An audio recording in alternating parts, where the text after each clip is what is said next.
Good morning, good afternoon, wherever you are, everyone. I'll be speaking to a screen. So anybody who feels like their internet connection can, allows them to share a video. This way I can see your faces, your reactions. I get a little bit of feedback and it feels nice and a little less gruesome. So please turn on your videos. And it's a pleasure to speak to you today. As Vanessa said, I'm a lead researcher at Facebook Novi. I'm also the lead maintainer for the Libra project in the Libra Association.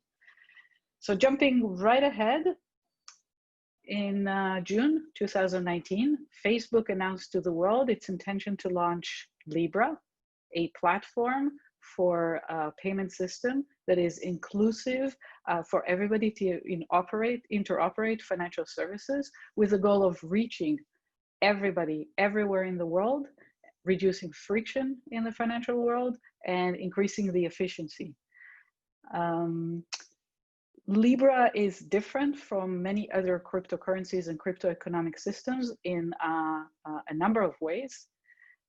Libra is a payment system, which means that the payments and the coins that are transferred over the platform are backed by a one-for-one reserve, and the coins are stable and guaranteed to be liquidable, otherwise known as stable coins. And Libra will launch with a number of stable coins and also a Libra coin, which is a collection of these stable coins. So it's being backed by a reserve. It's also different in that it's going to be regulated and licensed to operate payment and financial services, and will be working under the oversight of regulators. It's also different in that Facebook has developed and announced Libra to give to the world, and has in October formed the Libra Association together with 26 other partners, in which Novi, the company that Facebook founded to build financial services over Libra, is one of the members. The original name was Calibra, and it was recently rebranded Novi. So we are part of this association, and the goal of building an inclusive and innovative platform is so that no single company and no single entity will actually have control over this platform, but rather the collection of the members of the association will jointly operate this platform. To do this requires serious and responsible technology at the back end of the system. And this is what I want to focus on today, the blockchain technology, which is underlying the Libra platform. So jumping straight ahead into the technical part, I want to talk today about the journey to the core technology that drives the Libra blockchain and a little bit beyond. So to begin with, to build a collaborative, association-driven blockchain, the core of Libra, which is called Libra BFT, is a Byzantine fault-tolerant replication and replicated execution engine that maintains safety at all times, including when the network experiences any kind of disruption. So it is safe against asynchrony and against a third of the association nodes being bad in any way, experiencing any faults in any way. The liveness is preserved during periods of synchrony, but safety is never lost. And this is, of course, the well-known model in our academic world of partial synchrony. And I want to spend a few minutes talking about the journey that the community went through to reach the core technology under Libra that is capable of driving internet scale financial services. So the journey started with the formulation of the problem for a very small scale, driving the control system of a mission critical NASA spacecraft. And this formulated the consensus problem. This gave the model of Byzantine failures that were capturing any kind of arbitrary computer bugs. And it also gave synchronous solutions. And very soon after, the fact that asynchronous solutions are fundamentally impossible in a setting without synchrony were formulated. So this was the basic foundations that remain with us until today. And a few years later, this notion of partial synchrony was introduced by Dwork, Lynch, and Stockmeyer. And the framework of solutions that we build most of our solutions today was introduced. And this framework says something very simple. You operate the solution view by view. In each view, there's a leader. And in each view, you solve a much simpler problem than consensus. You solve a reliable broadcast problem. This is the problem of the leader broadcasting a proposal and everybody acknowledging. And if the leader gets a quorum of votes, then this is a decision. So this is a simple problem. You can solve it within a view. The original DLS solution indeed operated with a single phase leader or view solution and changed the leader view by view. For technical reasons, with a single phase, this ends up being somewhat complex in terms of complexity and in terms of the number of rounds for everybody to reach a decision. And so the DLS solution was really mostly breaking grounds in terms of the conceptual possibility that it showed in this partial synchrony approach, but not in terms of complexity and feasibility or practicality. But it did essentially set the tone for the next 3 decades, in that the crux of the difficulty in these solutions and where you can mostly optimize is the complexity of the protocol for changing the views. Within a view, it's a simpler problem. So again, it took, the community, oh, looks like I skipped one. So this was supposed to be the next column. It took the community a decade to move from 1-phase solution to 2-phase solution. And with the introduction of PBFT, a 2-phase solution remained with the same approach, view by view, solving a reliable broadcast within a view. However, a 2-phase reliable broadcast within a view meant that the regime for changing the view could be much more manageable. It had quadratic complexity every time you change the view. And the protocol itself also had only quadratic messages in a good case. So fast forward to and again, another decade later, there was an attempt to move back essentially to single phase solution, but only in optimistic scenarios where everybody participates. So Ziv showed an approach where a single phase solution could actually have quadratic complexity and even linear complexity per view, but only if everybody participates. So this was the optimistic track solution, which captured the attention of the community for about a decade. But then blockchains and crypto economics happened, and solutions that were kind of independent of the academic solutions were developed as finality gadgets for blockchains that employ, Bitcoin or Nakamoto consensus type of regime. So what they lost is essentially they lost this hallmark of partial synchrony solutions where they couldn't move as fast as the network anymore. They had pretty determined synchronous rounds. However, when we looked at the solutions themselves, they were much simpler in terms of how they rotated the leader.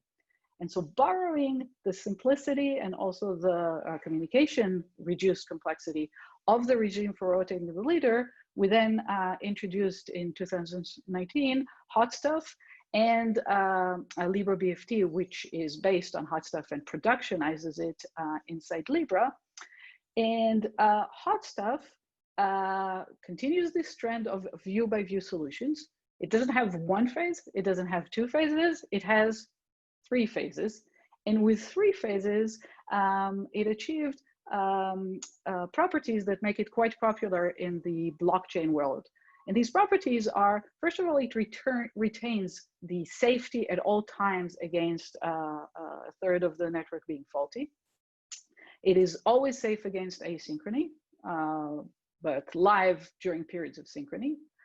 It brought the complexity in the steady state of reaching decisions to linear, but it also brought to linear the complexity of the regime for changing from one route to the next. So not only the broadcast looks simple, but also the leader rotation.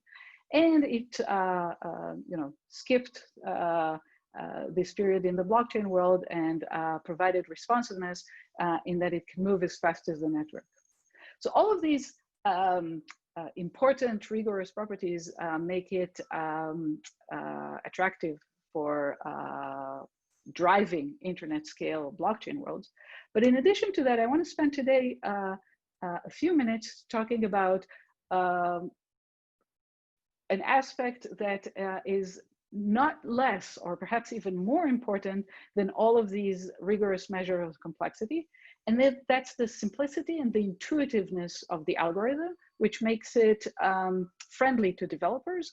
And when I say friendly, what it really means is that developers can have confidence in the correctness of their implementation.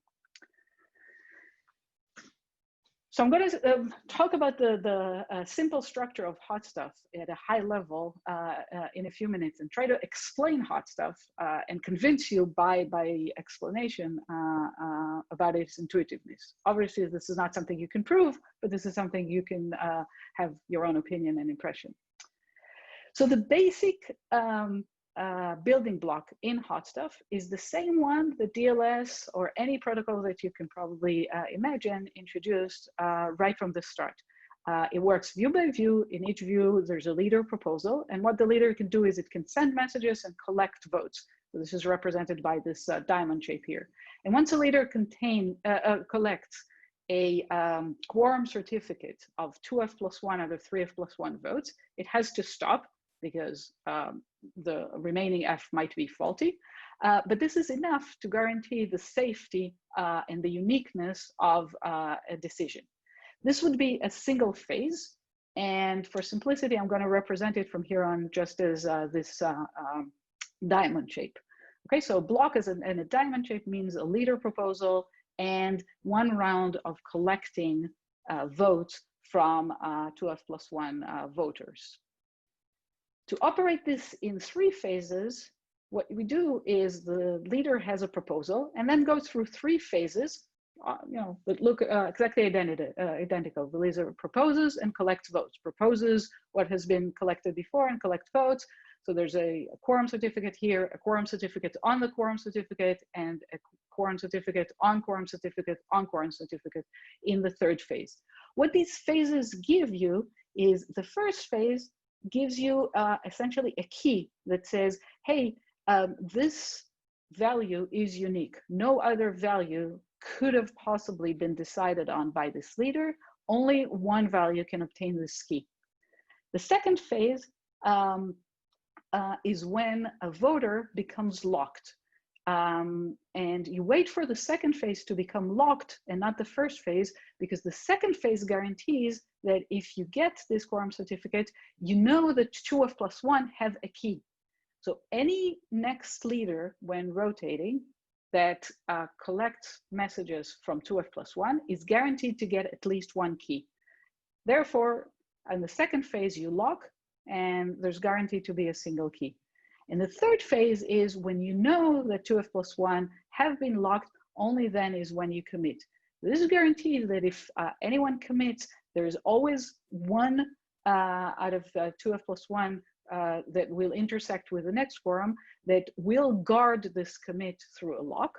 And whenever anybody locks, they know that only a key can can unlock their lock and guarantee the liveness in this sense.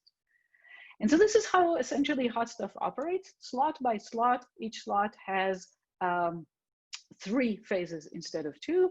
And this guarantees that in 3 linear phases, you can form a decision. And the next leader only has to wait for a linear number of messages to find whether anything has been locked and to get a key to unlock anything. Now, here comes a really simple idea, but really crucial in terms of the ease of development. So instead of actually having three-phase protocol, what we do is we kind of stretch or smear these phases over a chain of proposals. So now you have a leader proposal here, and you run the first phase, the red phase, which is the key on this proposal. But instead of continuing to run the phases here, the next leader is the one that continues this key and essentially starts its own first phase, collecting, votes from 2f+1. This phase, however, serves as the first phase of this proposal, but at the same time, it also serves the purpose of being the second phase of the previous proposal. And when you continue to the third one, this interaction of the leader with 2f+1 votes serves as the second phase for the previous proposal and as the third phase for the previous one. And so what that means is that the chain actually goes very uniformly and very intuitively by having a leader proposal and votes, followed by leader proposal and 2f+1 votes. Each time there's 2f+1 votes, it enables the next leader proposal. You can see that the leaders here can rotate very simply without any complex view change protocol.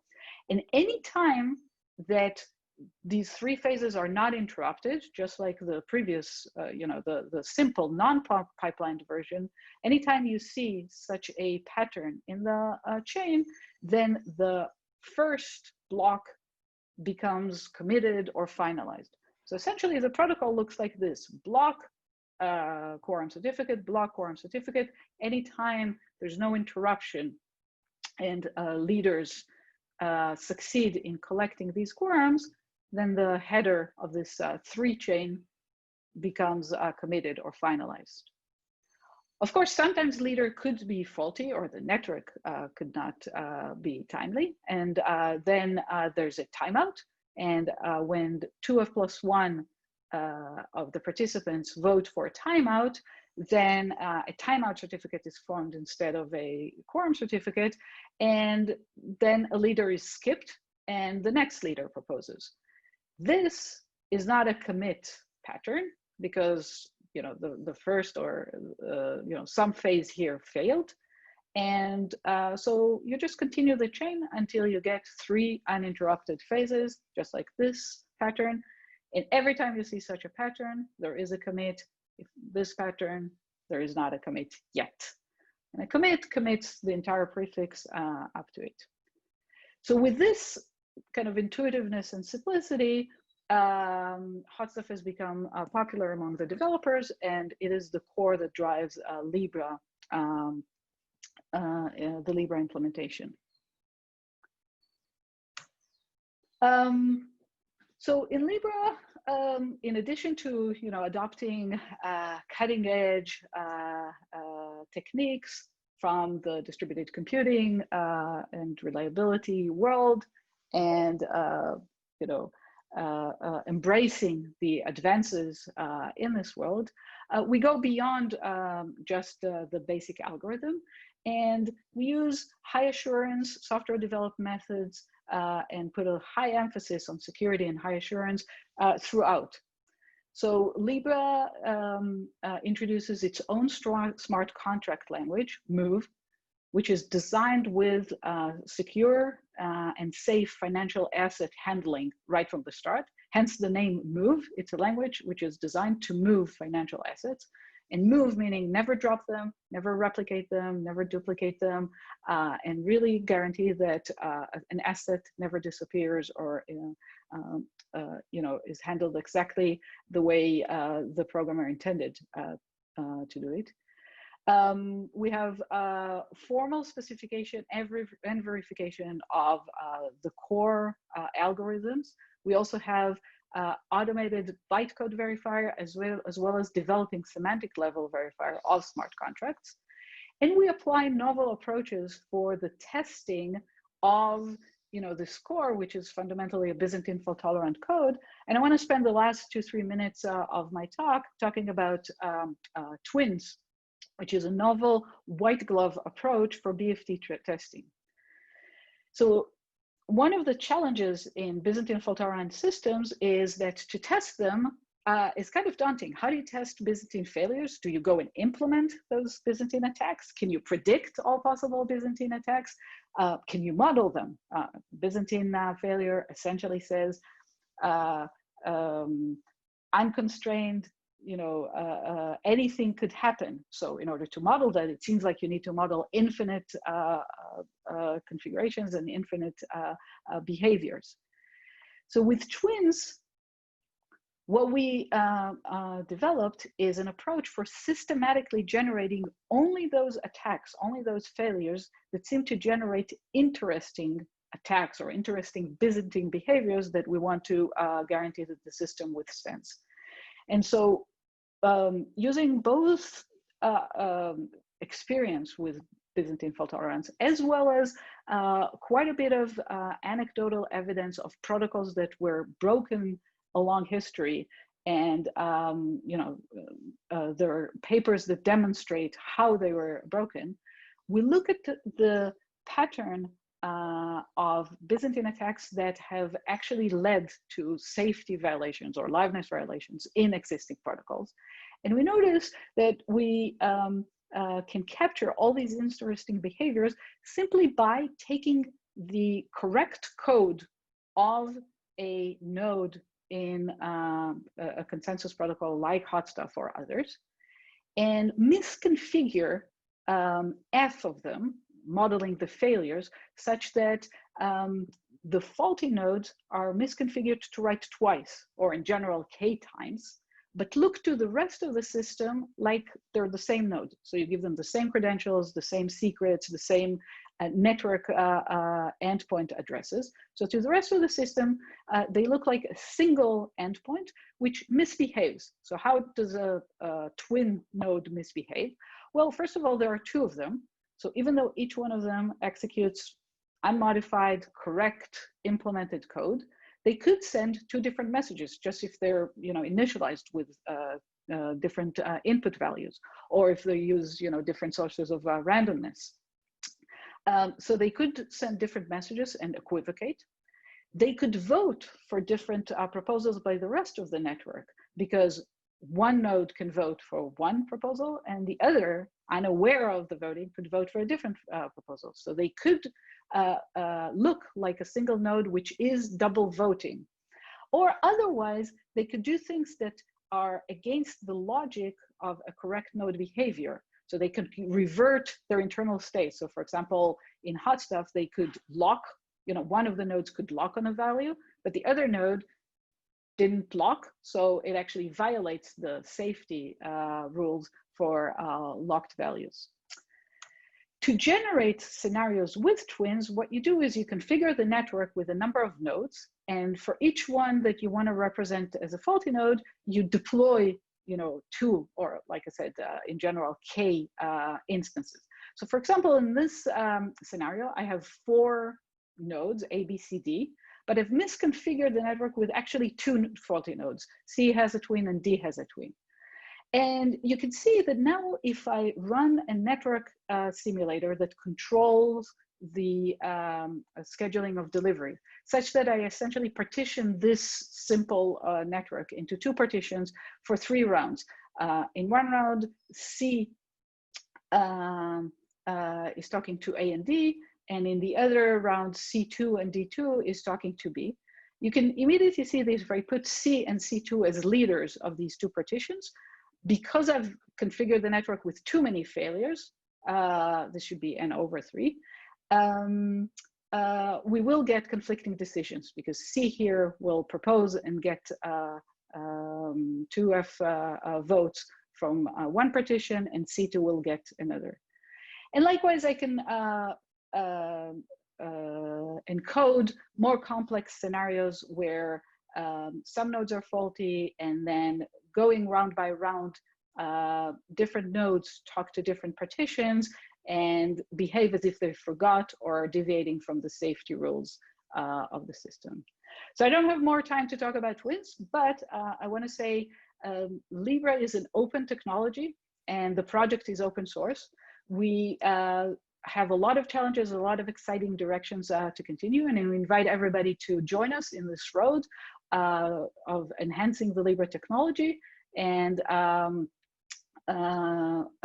Twins is one of the places where we invite the community to join us in developing tests that robustify Byzantine fault-tolerant technology. So with this, I'll stop for any questions.